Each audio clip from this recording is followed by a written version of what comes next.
सबसे पहले तो प्रहलाद भैया को, भाभी को, अश्विनी भैया को, भाभी को, सबको बहुत बहुत बधाई और शुभकामनाएं। नहीं, हमसे गलती हो गई। सब पहले प्रहलाद भैया नहीं ये सब पहले अम्मा जी जो है, सब ये अम्मा जी के बदौलत। हाँ, सब पहले अम्मा जी पूजनीय है। और आज इस घर में सत्संग हो रहा है सिर्फ इनकी बदौलत। आज अम्मा जी की बदौलत सत्संग हो रहा है। और अम्मा जी जो है सचमुच इन्होंने ज्ञान अपने जीवन में लगाया है। और अम्मा जी के कारण जो है हम सबका आना भी होता है। अम्मा जी जो है ये आपसे बड़े भाग्यशाली हैं जो आपको ऐसी माँ मिली है जिस आप लोगों पर छत्र छाया है। तो बहुत बहुत बधाई हो आपको मोहन जी, बहुत ढेर सारी आप बधाई, बहुत ढेर सारी आपको बधाई, बहुत ढेर सारी। सोनी के लिए एटीएम कार्ड है।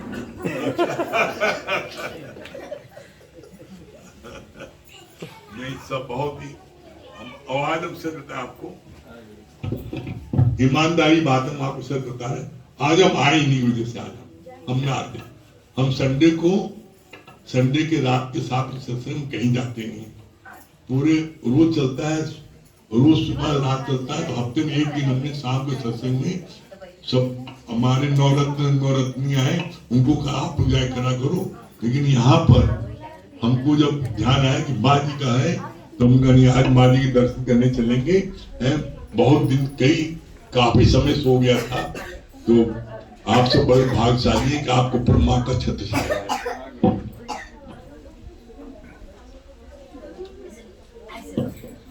और अश्विनी भैया को और भाभी को शादी की सालगिरह की भी बहुत बहुत बधाई और शुभकामनाएं।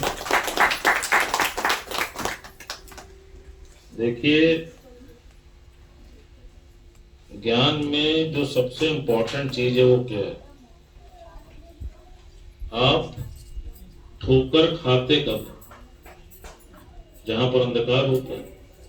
जैसे हम सब यहाँ बैठे हैं और अभी यहाँ पर लाइट चली जाए, अंधकार हो जाए, तो ठोकर खाने का डर होगा ना कि गिर ना पड़े, चोट ना लग जाए, एक्सीडेंट ना हो जाए। लेकिन अगर एक भी बल्ब 100 वाट का भी जल जाएगा तो क्या आप ठोकर खा पाएंगे? नहीं खा पाएंगे। तो कहा हमारा जो सत्संग है दादा भगवान का, वो आपके जीवन को प्रकाशित कर देता है। वो जो ज्ञान का प्रकाश है वो आपके जीवन में आ जाता है। और जब प्रकाश आपके जीवन में आ गया तो क्या कभी आपको भय लग सकता है क्या? आप बताओ। आप भयभीत ही वहां पे होते हैं जिसकी आपको नॉलेज नहीं होती है। जैसे कोई बच्चा मैथ्स का पेपर देने गया, अब उसको फार्मूला नहीं आता, भयभीत हो। क्यों? क्योंकि उसको फार्मूला नहीं आता। लेकिन जिसको फार्मूला आता है तो चाहे उसको 100 सवाल दे, वो उस फार्मूले से 100 सवाल हल कर देता है कि नहीं? अब सोचो, फार्मूला तो एक ही है ना। उसने एक फार्मूला रट लिया बस, और उस एक फार्मूले से उसने 100 सवाल हल कर दिए। अब वो एक फार्मूला है क्या जो हमारे गुरु ने बताया? बोला वो एक फार्मूला है ही भगवान। मान ना मान, तू है भगवान। अब आप सोचो कि कितना बेहतरीन फार्मूला है। इस एक फार्मूले को अगर आपने रट लिया तो आप समझ लो कि आप बेड़ा पार हो। मान ना मान, तू है भगवान, और है ही भगवान। कैसे है? अब ये दिव्य दृष्टि गुरु आपको हमारे सत्संग में देता है। अब वो कैसे है देखिए। भगवान ने हर मनुष्य को आंखें 2 दी कि नहीं दी? लेकिन उन दोनों आंखों से दिखता एक ही, 2 से 2 तो नहीं दिखता। आप सोच के देखो जरा, आंखें 2 हैं लेकिन दिखाई एक पड़ता है, दृश्य एक दिखाई पड़ता है ना। तो परमात्मा का क्या साइन है कि है ही एक, है ही भगवान। अब आप सोचो, अगर दोनों आंखों से अलग अलग दिखने लगे तो क्या होगा? एक्सीडेंट होगा कि नहीं होगा? आप सोच के देखो। लेकिन दोनों आंखों से एक ही दृश्य दिखता है। तो ज्ञानी जो है वो कैसा होता है? वो शीशे की तरह होता है, वो स्वागत सबका करता है लेकिन संग्रह किसी का नहीं करता है। जैसे शीशा होता है तो वो क्या करता है, देखो वो सबका स्वागत करता है ना, सबका वेलकम करता है। जो कोई भी शीशे में अपना चेहरा देखता है तो क्या वो मना करता है क्या? सब लोग देख लेते हैं ना, तो वो स्वागत सबका करता है लेकिन संग्रह किसी का नहीं करता है। हमारे गुरुजी ने क्या बोला, कहा ठीक इसी प्रकार तुम देखो कि जब तुम शीशे में अपना चेहरा देखते हो तो तुम क्या करते हो, तुम अपने चेहरे को सेट करते हो ना, अपने फेस को पाउडर लगाते हो, लिपस्टिक लगाते हो, अच्छा बनाते हो कि नहीं बनाते हो, ना कि तुम शीशे की मोटाई देखते हो, शीशे की चौड़ाई देखते हो, शीशे की लंबाई देखते हो, नहीं देखते हो ना। उस शीशे में सिर्फ अपना चेहरा देखते हो। कहा ठीक इसी प्रकार ये जो जगत है, ये जगत है एक दर्पण। तुम देखो कि जब तुम किसी भी व्यक्ति की, किसी भी मनुष्य की आंखों में गौर से देखोगे तो तुम्हें उसकी आंखों में अपना अक्ष दिखाई पड़ेगा। कभी गौर से देख के देख ले, जब आप देखते हैं गौर से तो देखिए क्या दिखता है, उसकी आंखों में आपको अपनी तस्वीर दिखाई पड़ती है। लेकिन जब आप उसको ना देखकर उसके आकार को देखते हो तो आपके अंदर विकार उत्पन्न हो जाता है। कोई मोटा है, कोई पतला है, किसी की बातें अच्छी लगती हैं, किसी की बातें नहीं अच्छी लगती हैं। क्यों?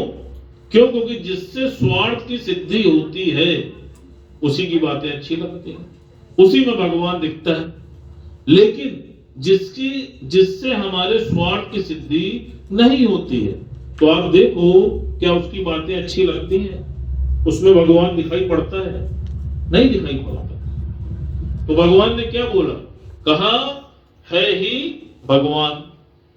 फिर भगवान दत्तात्रेय के बारे में बता रहे थे, कहा एक बार दत्तात्रेय कहीं जा रहे थे और जाते समय उन्होंने देखा कि आसमान में एक चील के पीछे बहुत ढेर सारी चील उसका पीछा कर रही हैं। तो वो रुक गए और रुक करके वो उस दृश्य को देखने लगे। तो उन्होंने देखा क्या कि बहुत ढेर सारी चील एक चील के पीछे पड़ी हुई हैं और वो जो चील है वो भाग रही है। और भागते भागते जब वो चील थक गई तो देखा कि उस चील के मुख में एक मांस का टुकड़ा फंसा हुआ और उस चील ने थकने के बाद उस टुकड़े को छोड़ दिया। तो जैसे ही उस चील ने उस टुकड़े को छोड़ा तो जितनी भी चीलें थीं उन्होंने उसका पीछा करना छोड़ दिया। तो दत्तात्रेय जो हैं वो इस दृश्य को देख रहे थे। तो उन्होंने बोला उस चील से कि आज से तुम मेरी गुरु हो। क्यों बोला? उन्होंने ये बोला, कहा कि जो वो मांस का टुकड़ा था वो मनुष्य के रूप में, वो इच्छा रूपी टुकड़ा मनुष्य के मुख में होता है। कहा जैसे उस चील का पीछा सारी चीलें कर रही थी, क्यों? क्योंकि उसके मुख में मांस का टुकड़ा था। कहा ठीक इसी प्रकार जब तुम्हारे अंदर भी इच्छा रूपी टुकड़ा फंसा होता है तो देखो जितने भी दुख हैं, दर्द हैं, वो सब तुम्हारा पीछा करते रहते हैं। और जिस दिन तुम उस इच्छा रूपी टुकड़े को त्याग देते हो तो देखो सारे दुख दर्द तुमसे स्वतः छूट जाते हैं। जैसे उन सारी चीलों ने उस चील का पीछा छोड़ दिया, वैसे जितना भी दुख दर्द है देखो वो तुमसे दूर हो जाता है कि नहीं। अब अपने अंदर झांक के देख लो कि दुख और दर्द होता किससे? जिससे एक्सपेक्टेशन होती है। भगवान ने क्या बोला? कहा कि अधिकार रखोगे तो धिक्कार मिलेगी। तो अधिकार रखते क्यों? अज्ञानता के कारण। आप सोचो, आप बच्चे के प्रति अधिकार रखते हो, पत्नी के प्रति अधिकार रखते हो, पति के प्रति अधिकार रखते हो, मित्र के प्रति रखते हो, तो आप देखो क्या तुम्हारे अधिकार रखने से वो पूर्ति हो गई क्या? अपने से बात करके देख लो। और फिर इस धरती पे सबसे बड़ा मित्र आपका कौन है? आपका अपना अनुभव है, आप सोचिए, हम सब का ये अनुभव है कि ऐसा कोई सगा नहीं जिसने हमें ठगा नहीं। आप सोच के देखो ना, जो आपके करीब रहा, जिस पर आपने अधिकार रखा, तो उसी से तो धिक्कार मिली आपको, उसी से तो पीड़ा मिली आपको, तो आपने अधिकार रखा क्यों? जैसे अभी बात चली, भगवान ने क्या बोला, कहा कि तुम अपने कर्तव्य का पालन करते चलो, कुछ लेने की भावना से कार्य मत करो। गीता में भगवान ने इसीलिए निष्काम कर्म योग पर जोर दिया, कहा है जो कोई भी निष्काम कर्म पर कार्य करेगा उसी को अलौकिक आनंद मिलेगा। और हम लोग देखिए कि बिना स्वार्थ के तो किसी से नमस्ते भी नहीं करते, सेवा भावना तो बहुत दूर की बात। आप कभी माइन्यूटली वॉच कर लो कि जब किसी से कोई कार्य की सिद्धि होनी होती है या कोई किसी पद पर होता है, तभी कोई व्यक्ति उसको नमस्कार भी करना पसंद करता है, नहीं तो कहता है भैया इससे क्या मिलना। तो दुनिया में क्या नियम है? दुनिया में नियम है टिट फॉर टैट, और हमारे गुरुजी ने क्या बोला, अवॉइड एंड एडजस्ट। आप देखिए कितना उल्टा है, दुनिया में जैसे वो तैसा, टिट फॉर टैट, और गुरु क्या कहता है हमारा, अवॉइड एंड एडजस्ट। कोई भी प्रॉब्लम है तुम अवॉइड करो। अगर तुमने अवॉइड करा और अवॉइड करने के बाद तुमने एडजस्ट कर लिया, तो देखो तुम हर जगह एडजस्ट हो जाते हो कि नहीं। आप देखो, कोई पतला दुबला आदमी होता है कहीं भी एडजस्ट हो जाता है कि नहीं, बच्चा होता है कहीं भी एडजस्ट हो जाता है कि नहीं।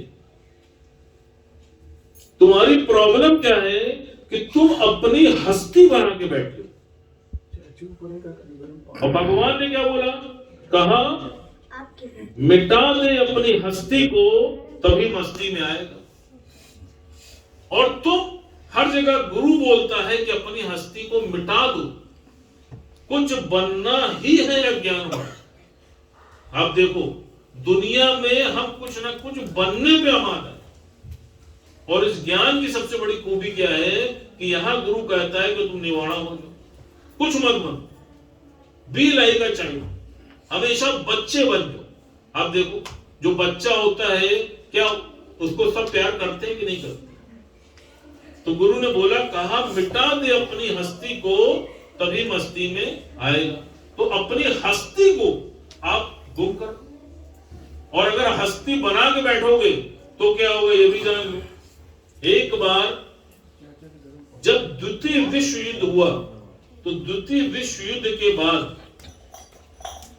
हिटलर से जो उसके विरोधी थे वो बहुत अधिक खफा हो, और उन विरोधियों ने मिलकर के एक प्लान बनाया, और उन सब ने यह संकल्प लिया कि चाहे कुछ भी हो जाए हम लोग हिटलर को जीवित पकड़कर लाएंगे। ठीक है। अब उस योजना को अंजाम देने के लिए उन्होंने एक एजेंट को हायर किया, और वो जो एजेंट था बहुत होशियार था। उसके सामने उन्होंने इस योजना को रखा कि कुछ भी हो जाए तुमको हिटलर को जीवित पकड़कर लाना है, और उसके जीवित पकड़ के लाने पर तुमको मुंह मांगा इनाम दिया जाएगा। लेकिन एक कंडीशन ये भी है कि अगर जीवित पकड़कर नहीं ला पाए, अगर जीवित पकड़कर नहीं ला पाए तो तुम्हारा जो सर है वो कलम कर दिया जाएगा। उस एजेंट ने इस शर्त को स्वीकार कर लिया और उसको पकड़ने के लिए वो योजना बनाने लगा। तो उस समय गुप्तचर हुआ करते थे, तो जो हिटलर के गुप्तचर थे उनको ये सूचना मिली, और हिटलर के गुप्तचरों ने ये सूचना आकर के हिटलर को दी कि आपके विरोधियों ने आपको जीवित पकड़ने का ऐसा ऐसा प्लान बनाया है। अब जैसे ही उसको ये सूचना मिली तो हिटलर ने क्या किया, उसने अपने जैसे हम शक्ल हूबहू 11 और तैयार करा ली, और उन 11 हम शक्लों को अपने साथ लेकर के हमेशा रहा करता था। जहां कहीं भी वो जाता था तो वो जो 11 हम शक्ल थे वो उसके साथ साथ ही जाया करते थे। जब वो एजेंट हिटलर को पकड़ने के लिए उसके देश पहुंचा और हिटलर के समकक्ष पहुंचा तो हिटलर के जैसे 12 हिटलर हूबहू देखकर वो हैरान रह गया और वो बड़ा असमंजस में पड़ गया कि आखिर ओरिजिनल हिटलर है वो। अब उसके मन में भाव आया कि अगर मैं गलत हिटलर को लेके गया तो मेरी गर्दन कलम कर दी जाएगी, अब करूं तो क्या करूं। वो बड़ा परेशान। तो जो एजेंट हुआ करते थे वो बड़े बुद्धिमान हुआ करते थे, तो उसको एक युक्ति आई और उस युक्ति को उसने आजमाया। उसने हिटलर से बोला कि हिटलर, ये जो तुम्हारे जैसे 11 हिटलर तुम्हारे हम शक्ल जो हैं ये बड़े ही नायाब हैं और इनका कोई जवाब नहीं, लेकिन इसमें एक कमी रह गई बस। तो जैसे ही उसने बोला कि इसमें एक कमी रह गई तो जो ओरिजिनल हिटलर था वो बोल पड़ा, कौन सी कमी? तो कहा बस यही कमी। अब चलो, तो देखिए बोला तो फंसा कि नहीं फंसा। इसीलिए भगवान ने बोला है कि कुछ बनना ही है अज्ञान बड़ा। वो अपनी हस्ती बना के बैठा था ना कि मैं हिटलर हूं, मैं करने वाला। तो जिसकी भी हस्ती बनती है तो वो अपनी मस्ती से देखो बिखर जाता है। तो इसलिए गुरु ने बोला, कहा कि कभी भी कुछ भी बनने की चेष्टा मत करो, हमेशा बहुत छोटे बन जाओ। कहीं तुमको सिद्ध करने की आवश्यकता नहीं है, तुम सिर्फ सत्य के मार्ग पे आगे चलते रहो। आप देख लो, जो कोई भी जो बहुत साधारण भी रहे, जितने भी संत, जिन संतों की हम लोग बात करते हैं, आप सोचिए, कबीर की बात करते हैं, गुरु नानक जी की बात करते हैं, गौतम बुद्ध जी की बात करते हैं, तो क्या कभी उन्होंने अपना कोई प्रचार प्रसार किया गया? लेकिन सबको पता चला कि नहीं चला? वो कितने साधारण ढंग से अपने कार्यों को करते रहे, उन्होंने कभी कुछ बनने की चेष्टा नहीं की। और अज्ञानता में हम इसका उल्टा कर, हम हर जगह अपने को सिद्ध करने में लग जाते हैं। बस यही हमारी भूल है। कहा मैं है तो मेरा है, मेरा है तो घेरा है, और घेरा है तो बखेड़ा। आप कभी भी अनुभव करके देखो कि एक पेज है और उस पेज में एक बिंदु है, तो इस बिंदु है तो बिंदु से ही तो उसका आपको आधार दिखाई पड़ रहा है। एक बार भगवान ने एक परीक्षा ली और उस परीक्षा में एक बहुत बड़ा सा चादर उन्होंने सामने दीवार पे लगा दिया, और चादर लगाने के बाद उस चादर के बीचों बीच एक काले रंग का बिंदु अंकित कर दिया और सबसे पूछा कि बताओ इसमें क्या दिखाई पड़ रहा है। तो सब लोगों ने एक ही उत्तर दिया कि हमको वो काला बिंदु दिखाई पड़ रहा है। तो भगवान ने बोला कि इतनी बड़ी जो सफेद चादर है ये तुमको दिखाई नहीं पड़ रही, उसमें एक छोटा सा जो नायाब बिंदु है वो तुमको दिखाई पड़ रहा है। तो यही भूल जीवन में हम सबसे होती है। किसी मनुष्य के अंदर 99% अच्छाइयां हैं, उस चादर की तरह, सफेद चादर की तरह, लेकिन हमको दिखाई नहीं पड़ती। लेकिन जो एक बुराई है हम बार बार उसी पर अंकित करते हैं और वहीं पर आकर उसी का आधार लेकर फंस जाते हैं। तो अब आप सोचिए कि ये विवेक तुमको किसने दिया? ये विवेक तुमको गुरु ने दिया, और नहीं तो अभी तक सबकी दृष्टि कहां केंद्रित होती थी? उस बिंदु पे ही तो केंद्रित होती थी। आप सोचिए, अब आप सोचो, इतने भाग्यशाली हो आप कि दादा भगवान का ये अनमोल ज्ञान आपको कितनी सहजता में मिल रहा है। अब सिर्फ आपको अपनी कृपा अपने साथ करनी है। परमात्मा की कृपा हो गई है, मनुष्य जीवन आपको मिल गया है, प्रभु की कृपा हो गई है कि आपको सच्चा गुरु मिल गया। सिर्फ अपनी कृपा इतनी सी करनी है कि अपना पुरुषार्थ अपने साथ करो। अगर आप अपना पुरुषार्थ कर लेते हो, और रोज देखिए, ये रोज की सफाई है, ये एक दिन की सफाई नहीं, ये जन्मों जन्मों की मैल। जब आप रोज इस पर निरंतर अभ्यास करोगे, मनमना भाव से ज्ञान को सुनोगे, तो एक दिन ऐसा आएगा कि धीरे धीरे धीरे धीरे आपका जो स्लेट है वो पूरी तरह से साफ हो जाएगा।